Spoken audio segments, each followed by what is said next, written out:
बिस्मिल्लाहिर्रहमानिर्रहीम। स्टूडेंट्स, आज का ये जो लेक्चर है ये एक हमारे स्टूडेंट हैं, उन्होंने कुछ क्वेश्चंस भेजे हैं मोल्स एवोगाड्रो नंबर्स के रिलेटेड। इसका एक्चुअली मैं लेक्चर जो है वो तो दे चुका हूँ, लेकिन ये क्वेश्चंस जो हैं इनको मैंने सॉल्व करवाने थे, जो इनको प्रॉब्लम्स आ रहे थे। अब ये मैं आप लोगों से डिस्कस करता हूँ कि पहला जो क्वेश्चन है उसमें उसने कहा है कि how many molecules are there in mole of H2O, 1 mole of H2O।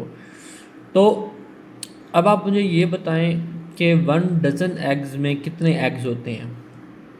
तो आप लोग कहेंगे जनाब 1 डज़न एग में 12 एग्स होते हैं। तो इसी तरह इस क्वेश्चन का जो आंसर है वो 1 मोल ऑफ H2O में 6.02 × 10⁻23 मॉलिक्यूल्स वाटर के होंगे, क्योंकि 1 मोल का मतलब ही 6.02 × 10⁻23 यूनिट्स है। यानी कि अगर एटम हो तो उसका, अगर आप मिसाल के तौर पे अगर सोडियम एटम है तो सोडियम एटम का जो एटॉमिक मास है वो 23 AMU है, लेकिन अगर 23 ग्राम सैंपल लेंगे सोडियम का तो उसमें नंबर ऑफ एटम्स कितने होंगे? 6.02 × 10⁻23 एटम्स होंगे। जबकि अगर मॉलिक्यूल है तो H2O का जब 1 मोल लेंगे तो उसमें भी 6.02 × 10⁻23 मॉलिक्यूल्स होंगे। तो ये सिंपल क्वेश्चन है, इसका आंसर है ये आपकी टेक्स्ट बुक जो FSC की है उसका क्वेश्चन है। दूसरे में वो कह रहा है कि a flask contain 500 centimetre cube of H2O। ये थोड़ा सा इसमें एक कॉन्सेप्ट है कि जो गैसियस सब्सटेंस होते हैं या मॉलिक्यूल्स होते हैं गैसियस, अगर 1 मोल किसी भी गैसियस सब्सटेंस को आप एयर में ओपन छोड़ दें या एक ज़्यादा वॉल्यूम में छोड़ दें तो वो जितना मैक्सिमम वॉल्यूम ऑक्यूपाई कर सकता है वो 22.4 डेसीमीटर क्यूब है। कोई भी गैसियस सब्सटेंस जो ज़्यादा से ज़्यादा वॉल्यूम ऑक्यूपाइड कर सकता है वो 22.4 डेसीमीटर क्यूब है। तो अब मसला ये है कि ये पूछ रहा है कि 500 सेंटीमीटर क्यूब उसने ऑक्यूपाई किया हुआ है H2O ने, तो वो कितना उसका ग्राम्स में कितना होगा। तो अब मैं आपको इस क्वेश्चन को सॉल्व करने का एक मेथड बताता हूँ कि देखें H2O4 अगर 22.4 डेसीमीटर क्यूब वॉल्यूम हो इसका तो ये 1 मोल है, इसका मतलब है। और H2O4 का 1 मोल का जो वेट होता है वो 64 ग्राम्स होता है। लेकिन यहाँ पे चूँकि गिवन हमारे पास 500 सेंटीमीटर क्यूब है तो आप इस डेसीमीटर को पहले सेंटीमीटर में कन्वर्ट करेंगे। वो तरीका क्या होता है डेसीमीटर क्यूब को सेंटीमीटर में कन्वर्ट करने का, कि आप 22.4 को 1000 से मल्टीप्लाई करोगे। जैसा कि मैंने यहाँ पर 22.4 को 1000 से मल्टीप्लाई किया तो उसका आंसर 22,400 सेंटीमीटर क्यूब आ गया। तो 22,400 सेंटीमीटर क्यूब का जो SO2 का जो ग्राम्स में वेट बनता है वो 64 बनता है। तो 1 का कितना होगा, ये यूनिटरी मेथड यूज़ हो रहा है। अगर आपको यूनिटरी मेथड नहीं आता तो आप मेरे से पूछ सकते हो। 1 सेंटीमीटर क्यूब का कितना बनता है? 64 डिवाइडेड बाई 22,400। 500 सेंटीमीटर क्यूब का कितना बनता है? 64 डिवाइडेड बाई 22,400 मल्टीप्लाई बाई 500। ये 0 से गया और ये आंसर जो भी इसको आप कैलकुलेट कर सकते हो, ये मुझे अभी कंफर्म नहीं है, इसके कैलकुलेटर से कैलकुलेट करके जो भी आएगा ग्राम्स में वही आपके इस क्वेश्चन का आंसर होगा। और ये यूनिटरी मेथड यूज़ है। अगर आपको यूनिटरी मेथड में प्रॉब्लम आती है तो आप मुझे पर्टिकुलरली बताएं, मैं आपको यूनिटरी मेथड सिखा दूंगा। बुक का फॉर्मूला भी आप यूज़ कर सकते हो और यूनिटरी मेथड भी यूज़ कर सकते हो। फॉर्मूला आपको याद करना पड़ेगा, यूनिटरी मेथड एक ही दफ़ा आप इसको अच्छी तरह से कर लो तो उसके बाद आपको फॉर्मूले की ज़रूरत नहीं होगी। अगर फॉर्मूला यूज़ करना है तो वो भी आप कर सकते हो। तो ये आपका आंसर आ जाएगा। अब तीसरे क्वेश्चन पे हम जाते हैं। तीसरा क्वेश्चन जो है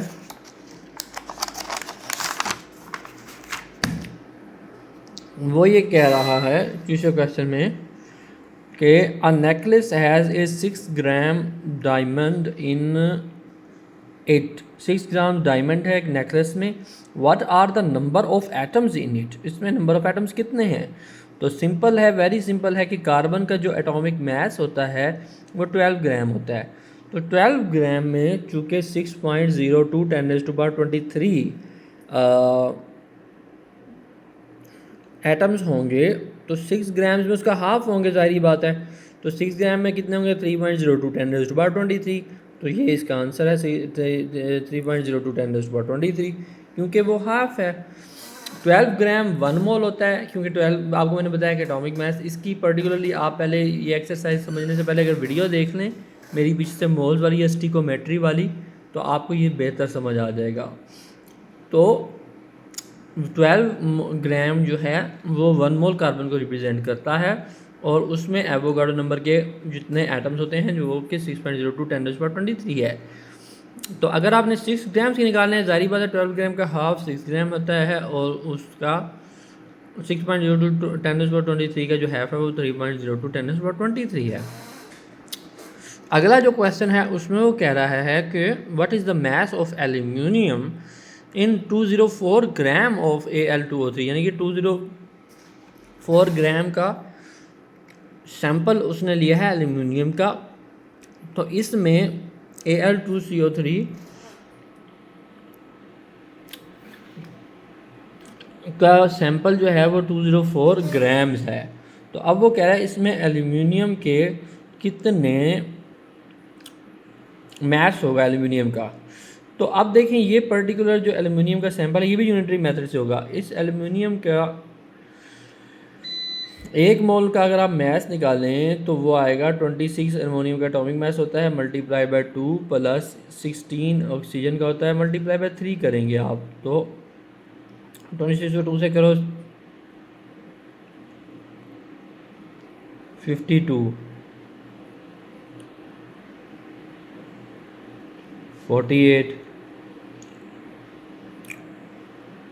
100 ग्राम 1 मोल का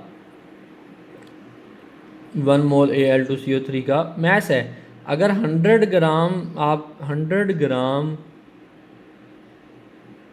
Al2O3 लें तो उसमें एल्यूमिनियम का मास कितना होगा जी? 52। तो 1 ग्राम में कितना होगा? 52 डिवाइडेड बाय 100। तो 204 ग्राम्स में कितना होगा? 52 डिवाइडेड बाय 100 मल्टीप्लाई बाय 204। इस चीज़ को आप कैलकुलेट कर लें, आपका गिवन आंसर आ जाएगा बस। तो होपफुली ये वाला क्वेश्चन आपको समझ में आया होगा। अगर ये नहीं समझ में आया तो आप मुझे दोबारा से कमेंट में कर सकते हैं, मैं आपको इंशाल्लाह समझाऊंगा। एक और अब क्वेश्चन हमारे पास आया है कि वो कह रहा है कि जी आपका विटामिन ए का जो फार्मूला है वो C20H30O है। तो इसमें बताएं कि 500 मिलीग्राम